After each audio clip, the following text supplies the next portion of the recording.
يورجن كلوب بيحاول يكسر الاستاد.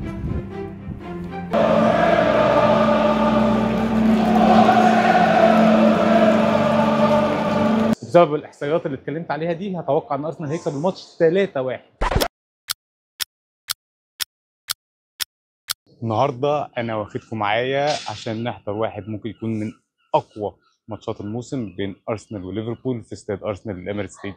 انا كمان هاخد جوله في الاستاد قبل ما الماتش يبدا وهو فاضي تماما، واللي انا فاهمه ان انا في وقت الماتش هبقى قاعد في كرسي ممكن يبقى من اصيع واجمد الكراسي في استاد ارسنال ويمكن في اي استاد تاني. بس اي حد هيروح يحضر ماتش الارسنال في الاستاد لازم الاول يعدي على مكان مهم جدا، المكان اللي بدأ فيه تاريخ ارسنال، المكان اللي شاف اقوى، يمكن اقوى فريق في التاريخ، فريق ارسنال الانفنسبلز اللي بدون ولا هزيمه. انا طبعا بتكلم عن استاد هايبري. ده استاد ارسنال من 1913 ل 2006. صعب جدا بقى ان هم لما جم يغيروا من الاستاد ده للاستاد الجديد استاد الامارات، ما هدوش الاستاد زي ما انتم شايفين، فضل زي ما هو، ولكن حولوه الى شقق اسمها هايبري سكوير. والجامد جدا بقى ان هم سابوا المكان بتاع النجيله بتاعه الملعب ما بين الاربع مدرجات اللي هم فيهم الشقق، ان هم يفضلوا جنينه، فشكله من فوق لما تبص على الاستاد من الطياره مثلا او كده لسه شكله استاد كوره واستاد هايبري القديم. لما ارسن فينجر اقترح على النادي انه ينقله من استاد هايبري لاستاد جديد مواكب للعصر، كان لازم يلاقوا مكان قريب جدا من الاستاد القديم، لان في مقوله هنا في انجلترا ان انت بتشجع الفريق اللي استاده على بعد رميه زلطه من البيت بتاعك. طبعا دي كانت حاجه صعبه جدا في بلد زي لندن فيها 22 استاد كبير، لكن النادي عرف يعمل ده، واستاد الامارات قريب جدا من هنا. استاد الامارات يا جماعه مش مصدق ان انا اخيرا هنا. اخر مره كنت موجود كان بالظبط باليوم من 12 سنه، 4 فبراير برضو 2012، لما ارسنال كان بيلاعب بلاك بيرن واندري كان موجود على سبيل الاعاره من نادي نيويورك ريد بولز. في اليوم ده اتفرجت على اندري بيلعب اخيرا لارسنال وجاب جون في الماتش اللي ارسنال كسبه 7-1، ومش هتضايق خالص لو النتيجه دي اتكررت النهارده. ده الهدوء اللي قبل العاصفه.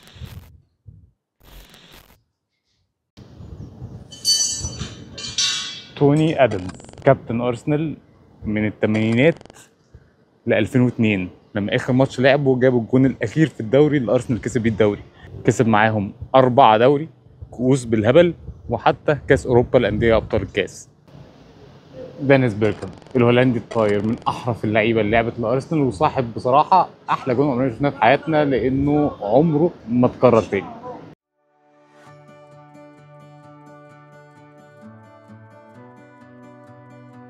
عبقريته انه غير الكوره في انجلترا في الوقت اللي كانت الكوره في العصر القديم لسه واوروبا ابتدت تسبقها.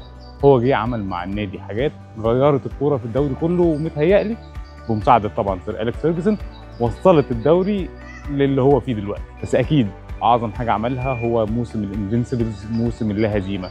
واصل حاجه في الموضوع ده ان الموسم اللي قبله لما ارسنال خسر الدوري سالوه في مؤتمر صحفي ايه رايك في الفريق وهتغيره ازاي؟ قال لهم انا مش هغير حاجه في الفريق لان انا بعد فريق يكسب الدوري من غير ولا هزيمه. الصحف والجرايد اتريقوا عليه جدا ساعتها، ولكن عملها الموسم اللي بعده.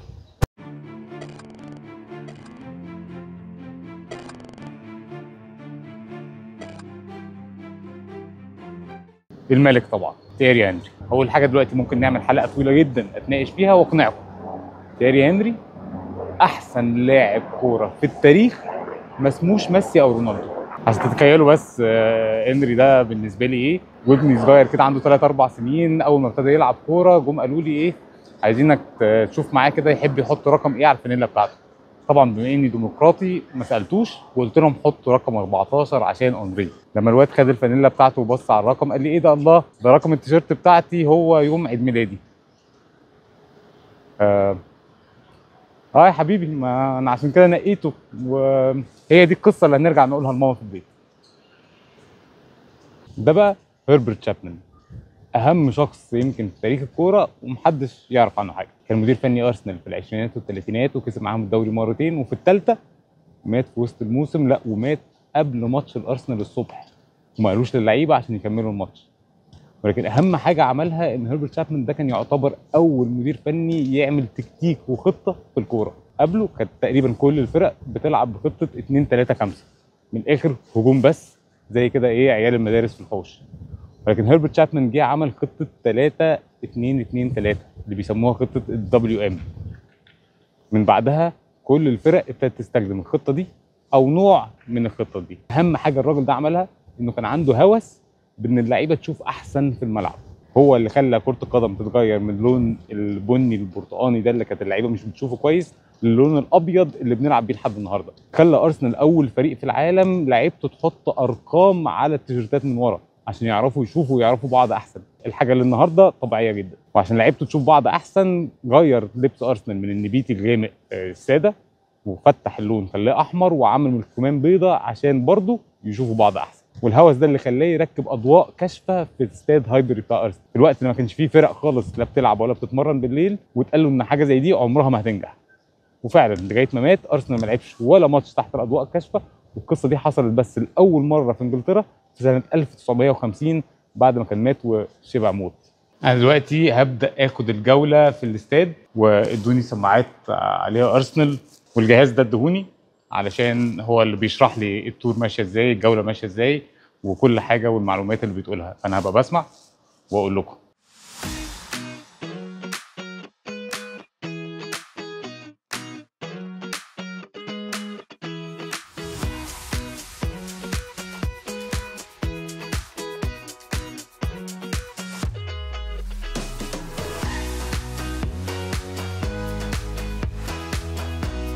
لو انا كنت بقول قبل كده ان ده الهدوء اللي يسبق العاصفه بره، فهنا يعني الموضوع مش طبيعي. لا هو مش طبيعي منظر النجيله بتاعت الملعب ده. اتوقع ان كل يعني ملاعب العالم يعني غير احنا يعني نجيلتها حلوه، بس ده يعني مش عارف ايه الهبل ده. ده بقى الكاس اللي محدش في العالم عنده، دوري انجلترا الذهب. طبعا بتاع الحاجه اللي حيلتنا الموسم اللي من غير ولا هزيمه. 49 ماتش متوالي من غير خساره واحده بس.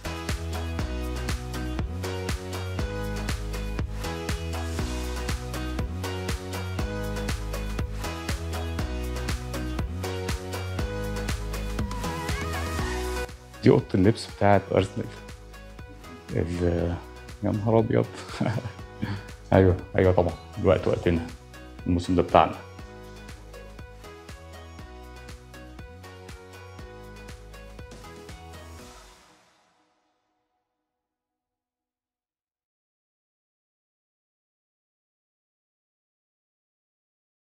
بيقول لك ان لما ارسن فانجر كان هو اللي صمم على الديزاين بتاع اوضه اللبس بتاعت ارسنال في الاستاد، وعملها بنظام الفانك شوي. كان بالنسبه لي ده نوع سوشي، بس الواضح ان هو طريقه علشان الانرجي والطاقه بتاعت اللعيبه تبقى احسن ويقدموا مستويات اعلى. القصه دي ما عملهاش في اوضه اللبس بتاعت الفرق الاوائل. طبعا الموضوع ده نجح جدا بدليل كل البطولات الدوري اللي ارسنال كسبها مع ارسن فانجر في الاستاد ده. طبعا شايفين الفرق بين اوضه اللبس بتاعت ارسنال واوضه اللبس الاوائل، فرق كبير جدا. وبيقول لك ان في الديزاين اللي اتعمل ان الجزيره اللي في النص دي اتعملت عاليه بحيث ان اللعيبه وهي قاعده ما تشوفش بعض. يعني لما تيجي تقعد كده ما تبقاش شايف اللعيبه اللي الناحيه الثانيه فيخلي ايه مفيش روابط قريب جامده ما بين اللعيبه وبعضها وقت مثلا بين الشوطين او قبل الماتش قبل ما ينزلوا ايه يلعبوا ارسنال. يا نهار حماس، ده النفق اللي اللعيبه بتطلع منه على الاستاد قبل الماتش. يا نهار ابيض، يا نهار ابيض على اللعيبه اللي مشيت في الحته دي. تيري اندري، ميسي، كريستيانو رونالدو، ودلوقتي انا خارج من نفس النفق ده. هبل هبل. يا نهار ابيض مش ممكن يعني هقع ولا ايه؟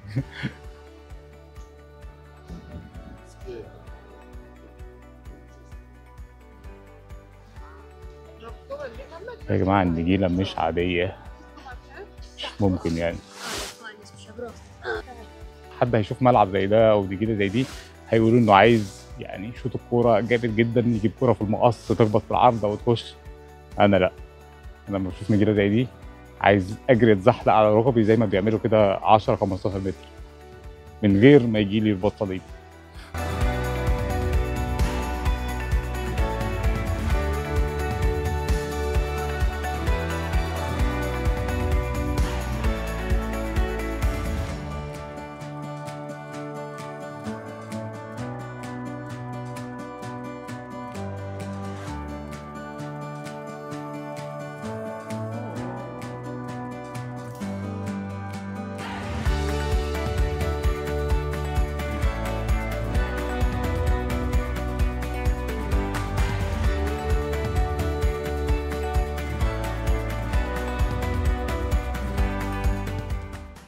احنا دلوقتي ساعتين قبل الماتش والحماس ابتدى والدنيا ابتدت تتزحم والناس ابتدت تيجي. عموما الناس بتيجي قبل الماتش مثلا ب 10 دقايق لان كل واحد عارف مكانه وعارف سكته وبيجي الاستاد كل اسبوع ولا كل اسبوعين.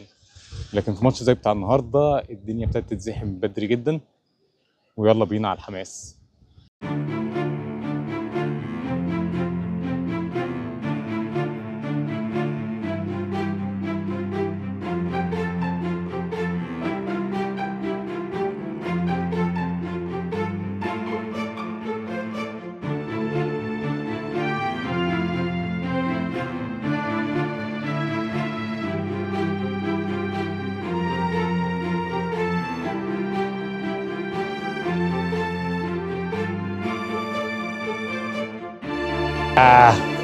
Yeah, come on, Arsenal. Yeah. There we go. Let's go. Thank you.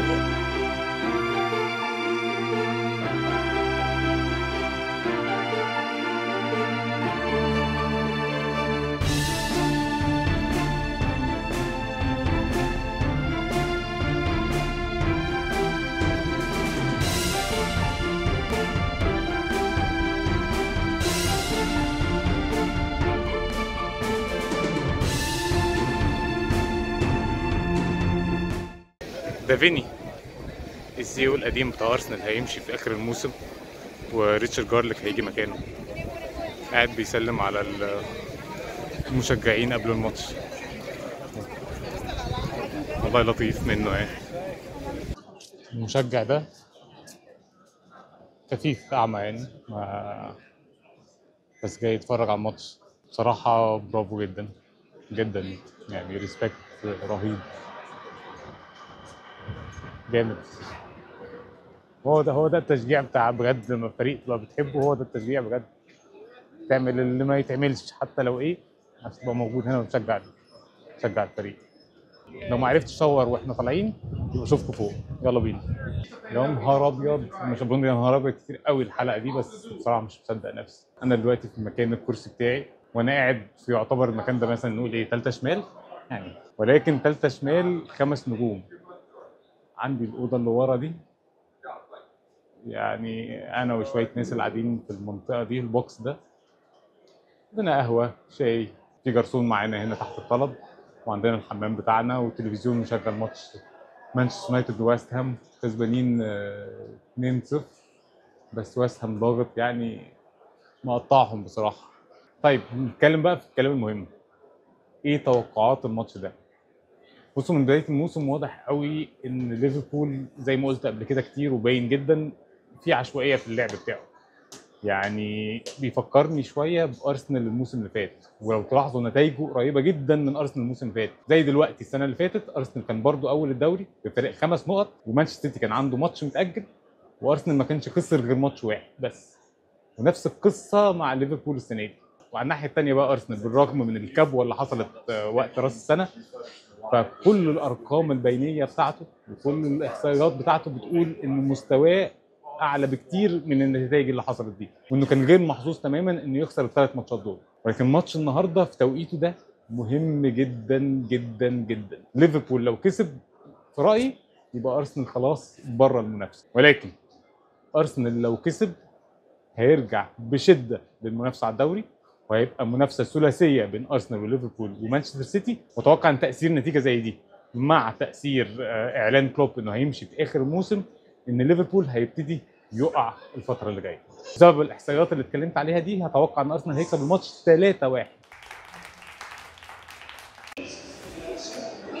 لعيبه ليفربول بداوا ينزلوا التسخين طبعا. ايوه بقى.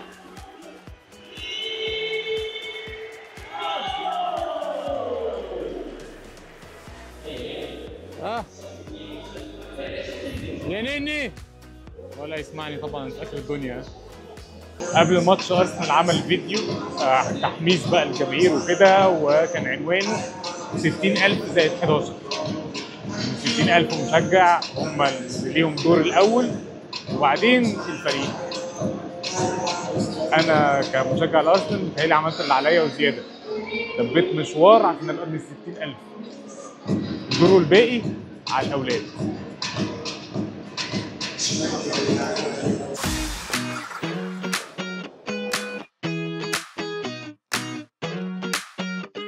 عايز اقول لكم ان اول ما قررت ان انا هاجي الماتش ده كنت عارف ان هيبقى في وقت كاس الامم، فكان عندي شويه كده صراع داخلي نفسي، هل انا عايز صلاح يكون موجود في الماتش ده ولا لا؟ ومن ناحيه عايز مصر تكمل في كاس الامم ونكسبها، على قد ما ده حلم طبعا كان بعيد يعني. وعلى الناحيه الثانيه عايز اشوف محمد صلاح وهو بيلعب هنا في استاد الامارات. بس برضه من ضمن بقى الصراع على الناحيه الثالثه في مصلحتي كمشجع لارسنال ان محمد صلاح ما يلعبش. المهم اللي حصل اسوأ من كل ده، لا مصر كبيره في كاس الامم ولا صلاح هيلعب. بوكايو ساكا احسن وينج يمين في العالم. هافرتز يعني يمكن يجي منه، بس حاليا للاسف كل الشوط اللي بيشوطها زي ما تكون رجله معموله من القطن، تطلع ضعيفه كده، ما فيش الثقه بتاعت انه يخلص على الجون.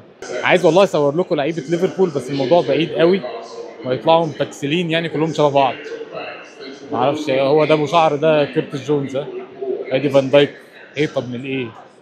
يا نهار ابيض ايه كل ده؟ عملاق. فين الواد العملاق اللي عندنا؟ فين صليبه؟ اهو صليبه اهو، راخر عملاق اهو.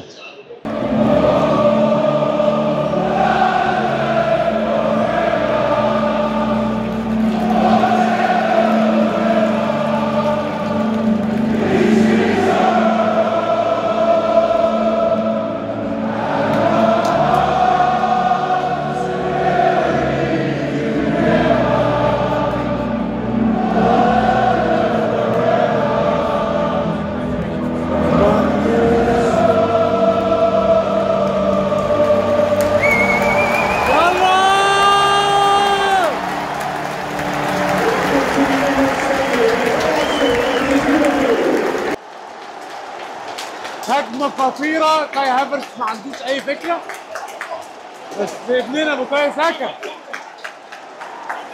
حبيبي يا ابني. طبعا من عندنا هنا مش عارفين الفار هيتدخل ولا لا، ما اعرفش اللي حصل.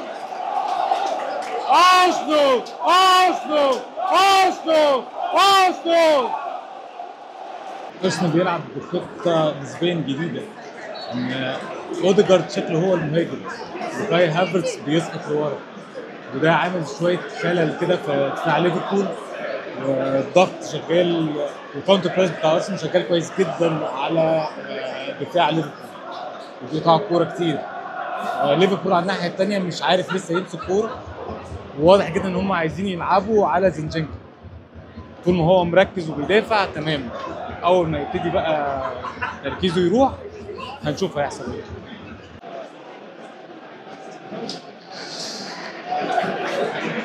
دقيقة 38 لحد دلوقتي مفيش فرص، استثناء الجول مفيش فرص تقريبا على جولين خالص. الماتش كله ملعوب في خط الوسط. ارسنال بيحاول يلعب في الكورة، ورا ترند، وليفربول بيحاول يلعب الكورة ورا زينشينكو. غلطة يعني حاجة تكسف. الحصل ده حاجة تكسف. بحب نفسي يعني. غلطة يعني من أيام أرسنال بتاعت زمان دي. 1-1 يعني طبعا يعني أرسنال شاط 4 شوط على الجون في الشوط الأول، ليفربول مع إنه جايب جون ولا واحدة، عشان كده متهيألي مش يعني النتيجة مش عادلة قوي. صراحة ما فيش فرق كبير في المستوى، بس أرسنال كان ماسك كرة أكتر وكان عنده فرص. ليفربول تحس ان كل كوره بتجيلهم بيشوطوا كوره طويله ويطلعوا يجروا في كل الاتجاهات، ان شاء الله هتوصل واحد فيهم، والجون جه من كوره زي دي. طبعا يعني ويليام ساليبا يعني اللي بعتبره واحد من احسن المدافعين في الدوري. غلطه الشاطر بألف، غلطه بصراحه غبيه جدا جدا في اخر ثانيه، يعني لو شتت كان الشوط خرج 1-0. دلوقتي الشوط الثاني هيبقى صعب. انا مش عايز خالص تبقى الكوره دي اللي حددت مصير ارسنال في الدوري الموسم ده. خساره يعني خلينا نشوف هيحصل ايه في الشوط الثاني. شوف ضربه المرمى، اللعيبه بتتكون في ناحيه واحده ازاي من الملعب، وبقيه الملعب هو يعني لو واد طلع يجري بس الناحيه دي كده. ايوه احسن 2 مدافعين في الدوري فان دايك وساليبا، الاثنين السبب في جونين النهارده. حاجه غريبه جدا، حاجه فعلا غريبه جدا.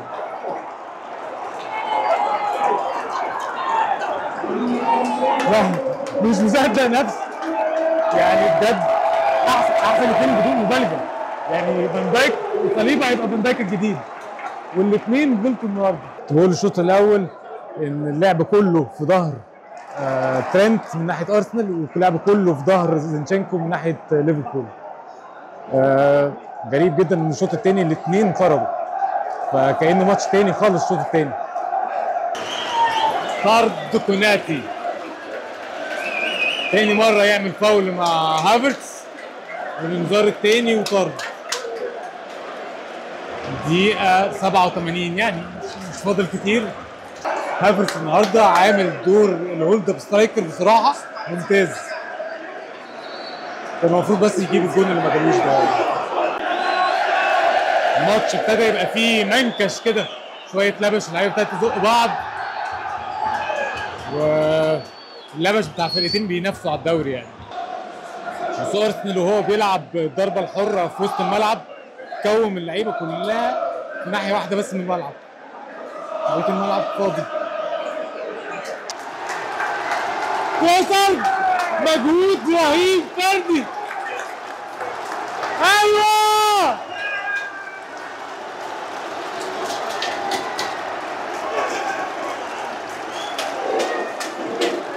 ثلاثة واحد، دخلها من فرن ابره، دور عليها تروسارد.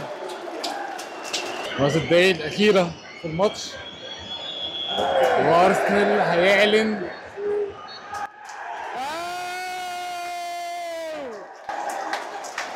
زي ما كنت بقول، ارسنال هيعلن عن دخوله المنافسه على الدوري.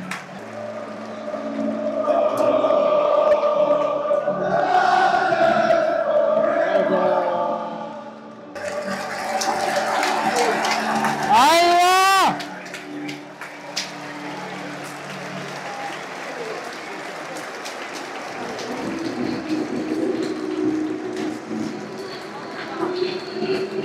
مارتن اوديجارد خد الكاميرا وبيصور المصورات السيلف بتاع النادي. شكله بياخد منه دروس تصوير. قال له كلام وحش، قال له اصورك تاني.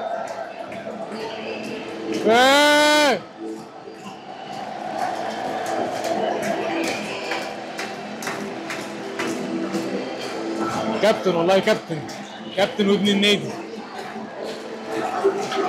حماس بس يعني. بصوا مش عارف اقول لكم ايه، بس حصل زي ما توقعت. انا قلت لكم قبل الماتش 3-1، مع اني كنت هرجع في كلامي لما جيزس ما لعبش. ارسنال لثالث ماتش على التوالي احسن من ليفربول في الماتشين اللي قبل كده، مع ان ارسنال ما كسبش، يعني تعادلنا 1 وخسرنا 1. ارسنال كان دايما هو الاحسن، وكل الارقام كانت بتقول ان ارسنال هو احسن، وكل ارقام ليفربول كانت بتقول ان نتائجهم الخمسات 4 6 اللي بتحصل دي ماشيه معاهم شويتين. والنهارده شفنا الكلام ده. ارسنال النهارده عمل 3.5 اهداف متوقعه، ده رقم مهول في ماتش كبير زي ده. ليفربول لو عايزين تشوفوا بس الرقم ده قد ايه كبير، ليفربول لما كسب بورنموث 9-0 كان عامل 3 اهداف متوقعه بس، وليفربول كان عامل نص النهارده. بصراحه انا ما اعرفش النص ده جه منين، يعني الجون اللي جابوه كفته كده، وارسنال جاله جول كفته. بس النهارده ارسنال حط بصمته على سباق الدوري. ارسنال ليفربول سيتي سباق ثلاثي لاول مره من زمان جدا على الدوري. بس زي ما قلت في بدايه الماتش، في بدايه قبل ما الماتش يبدا، ليفربول هيقع من القصه دي ويتبقى ارسنال وسيتي. وسيتي طبعا عارفين هيكسب ال 13 14 ماتش ورا بعض اللي بيكسبهم كل سنه. خلينا نشوف هيحصل ايه في بقيه الدوري. انا مبسوط جدا باللي حصل النهارده، مبسوط جدا بالتجربه اللي عشتها النهارده، ويا ريت انتوا تكونوا اتبسطتوا كمان معايا. اشوفكم الحلقه الجايه.